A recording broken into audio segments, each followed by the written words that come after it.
नमस्कार। राष्ट्रीय एकता में आपका स्वागत है। मैं हूं आशीष मीना। जैसे कि आप सभी को पता होगा कि मध्य प्रदेश में आगामी समय में विधानसभा चुनाव होने वाले, विधानसभा चुनाव की तारीखों का ऐलान भी हो चुका है। दोनों पार्टियां कांग्रेस और बीजेपी ने अपने प्रत्याशियों की सूचियां भी जारी कर दी है।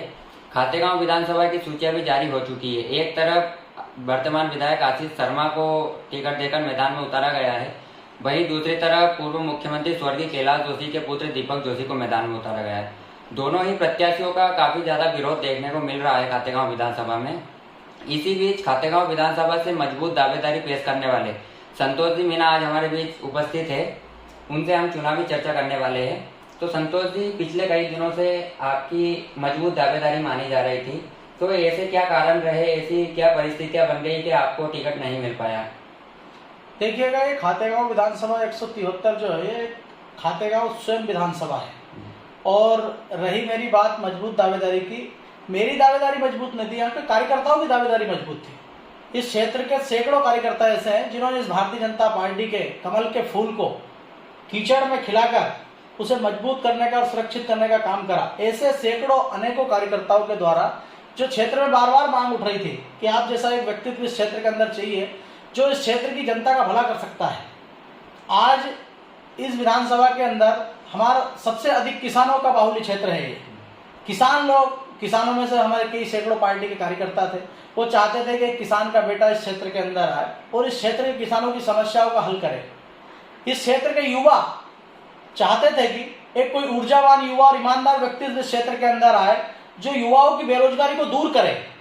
इन सब चीजों को लेकर मैं दावेदार नहीं, मैं तो एक पार्टी का कार्यकर्ता हूँ, एक संघ का स्वयंसेवक हूँ। मैं तो हर हमेशा पार्टी के लिए, पार्टी के संगठन के कार्यकर्ताओं के लिए सदैव काम करता रहा हूँ और आगे भी करता रहूंगा।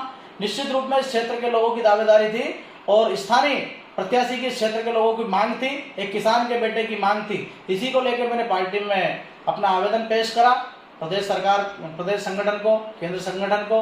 तो पार्टी संगठन ने क्या विचार करा क्या नहीं करा उसके ऊपर मैं बात नहीं कर पाऊंगा ज्यादा, पर निश्चित रूप में इस क्षेत्र के लोगों की मांग थी और अभी भी मांग है इस क्षेत्र के लोगों की कि आप जैसे व्यक्तित्व की इस क्षेत्र को बहुत आवश्यकता है। जी, खातेगांव विधानसभा से आप बहुत दिनों से जुड़े हुए हैं, पार्टी से जुड़े हुए हैं, तो इस बार आपकी क्या विचारधारा रहेगी? क्या आप आशीष शर्मा का साथ देंगे?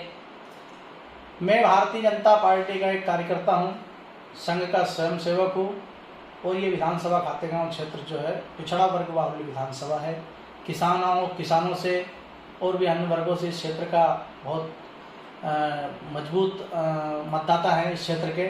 इसी को लेकर मेरे प्रति जो क्षेत्र का प्रेम है, स्नेह प्रेम है, मैं इस क्षेत्र कार्यकर्ताओं से बस यही कहूँगा कि उनका स्नेह प्रेम मेरे साथ बना रहे और मेरे लिए राष्ट्र सर्वोपरि है। कांग्रेस पार्टी ने दीपक जोशी को जब से टिकट का अनाउंसमेंट किया है तभी से उनका काफी ज्यादा विरोध देखने को मिल रहा है।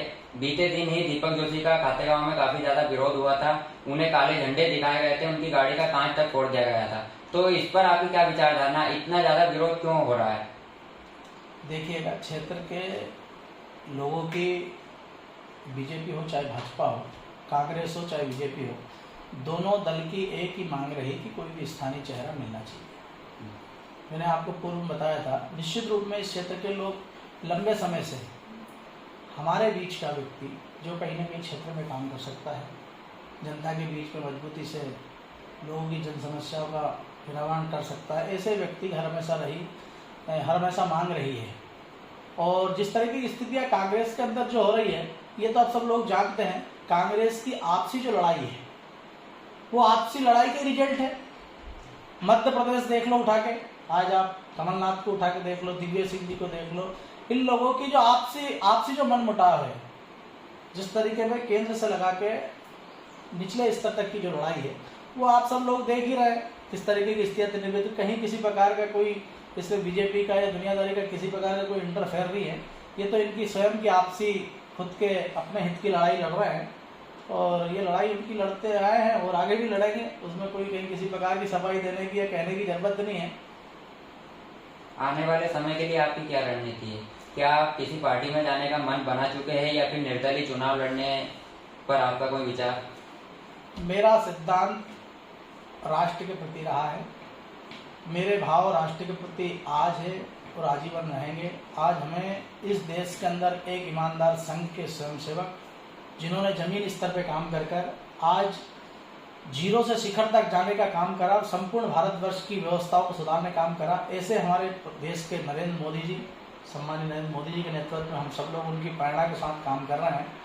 और मध्य प्रदेश में एक छोटे से गांव से निकले किसान के बेटे शिवराज सिंह चौहान जी, जिन्होंने इस मध्य प्रदेश की कायाकल्प कर दी, जिन्होंने दशा दिशा दोना सुधारने का काम करा, उनके मार्गदर्शन पर हम काम कर रहे हैं। और निश्चित रूप में मेरा जो विश्वास है लोगों की सेवा के लिए है। मुझे कहीं भी किसी प्रकार जनप्रतिनिधि बनने के भाव आज भी नहीं है और ना आजीवन रहेंगे। मेरे भाव सिर्फ एक ही रहे कि जनप्रतिनिधि बन के जब तक हम कहीं कोई जनप्रतिनिधि ईमानदार नहीं चुनेंगे जो जनता का भला कर सकता है या आम जनता की समस्याओं का निराकरण कर सकता है, जब तक कोई ईमानदार व्यक्तित्व सुधार करने के लिए हमारा जनप्रतिनिधि का ईमानदार व्यक्तित्व होना बहुत अनिवार्य है व्यवस्था सुधार के लिए।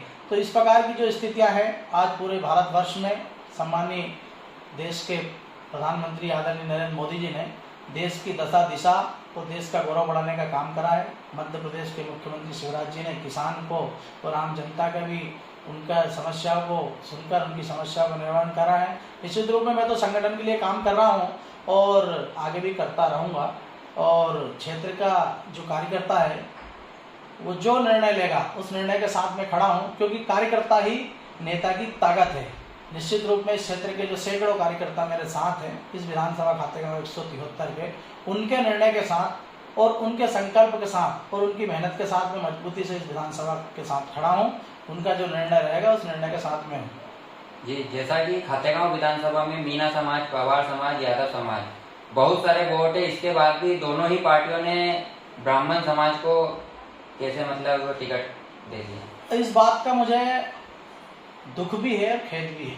निश्चित रूप में मैंने कहा था आपसे कि खातेगांव विधानसभा क्षेत्र पिछड़ा वर्ग बाहुल्य विधानसभा है। इस क्षेत्र के अंदर गुर्जर, मीणा, पवार, केवट, जाट, लोवंशी, आदिवासी वर्ग के लोग, सभी वर्ग के लोग इस क्षेत्र के अंदर हैं और उन्हीं के कारण भारतीय जनता पार्टी का कमल का फूल खिलता है और उन्हीं के कारण हम सब लोग मजबूत भी हैं। उन सब लोगों का इसमें मेरे साथ में है। निश्चित रूप में आने वाला समय जो है, जो भी दशा दिशा रहेगी, आने वाला समय बताएगा क्या स्थिति निर्मित होती है। निश्चित रूप में क्षेत्र के अंदर पूर्व में भी लोगों के अंदर नाराजगी थी और वर्तमान में जो स्थितियां यहाँ निर्मित हुई है दोनों दल तरफ से, उसी को लेकर इस क्षेत्र की जनता आज भी नाराज है। कहीं किसी प्रकार का इस प्रकार का जो है उनमें मुझे तो कहीं कोई रिजल्ट नहीं देखा जा रहा है, क्योंकि हर व्यक्ति चाहता है कि एक हमारे क्षेत्र से हमारा व्यक्ति, हमारे बीच का एक अच्छा व्यक्ति इस क्षेत्र में आए। और जब इस तरीके की स्थितियां निर्मित होती है तो कहीं ना कहीं माहौल तो क्षेत्र का गड़बड़ रहता ही है। तो ये स्थितियां वर्तमान की हैं और इसमें आगे भी सुधार करेंगे, व्यवस्थाओं में बात करेंगे जो भी जैसी स्थितियां रहेगी संगठन की। जी, बहुत बहुत धन्यवाद। जय श्री राम।